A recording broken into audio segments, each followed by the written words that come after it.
আসসালামু আলাইকুম সবাই। কেমন আছেন? আশা করি সবাই ভালো আছেন। বাট আজকে আমি এক নতুন কিছু শেয়ার করতে চাচ্ছি আপনাদের মাঝে। সেটা হলো যে আ আমরা যারা অনলাইন ইউজ করি, যারা Facebook, YouTube বা বিভিন্ন রকমের সোশ্যাল মিডিয়া ইউজ করি। সোশ্যাল মিডিয়া আমরা যারা দেখি যে এরকম আ অনেক জায়গায় দেখা আছে যে এত জিবি এমবি নিবেন, এত টাকা দাম। ঠিক আছে? আমরা ওইখানে ক্লিক করলে দেখা যায় যে ওইখানে কয়েক কে ভিউ থাকে বা ওটাতে কয়েক কে লাইক থাকে। তা আমরা ওই সিস্টেমে যদি আমরা অনেকেই এমবি কিনতে যাই, তাহলে আমরা প্রতারণার শিকার হই। সেক্ষেত্রে আমি আজকে বলতে চাই, সেটা হলো আমি নিজেও একটু লোভে পড়ে গেছিলাম। লোভে পড়ে প্রতারণার শিকার হইছি।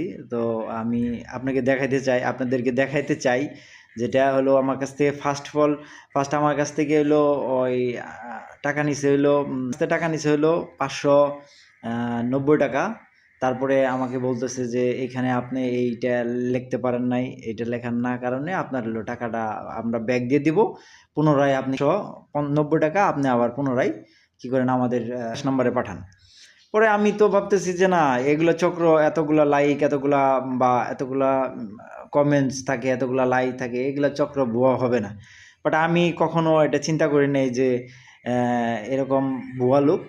পরবর্তীতে আমি আবার পুনরায় কি করছি, তাকে টাকা পাঠাইছি। সে মিষ্টি কথা বলতেছে, আমি হোয়াটসঅ্যাপে নক করতেছি, সে আমার হোয়াটসঅ্যাপে উত্তর দিচ্ছে, সে আমাকে ভয়েস মেসেজ দিচ্ছে, এমনি আনাদার্স মেসেজ করতেছে। ঠিক আছে? যে বেশ ভালো কথা।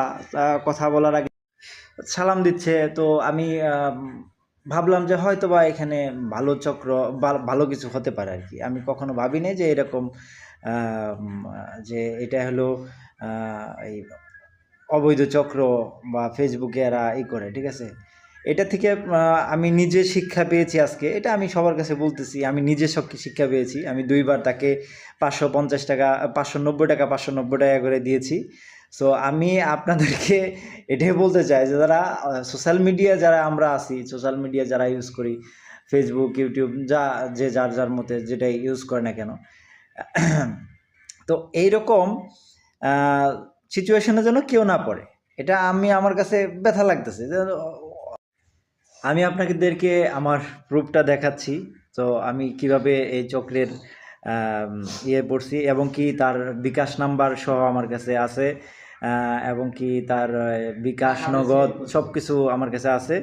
আমি WhatsApp-এ যে আমার সাথে ওনারা কথা বলছে, টকিং করছে, সবকিছু আমার কাছে আছে। আমি আপনাদেরকে দেখাচ্ছি। সো আমি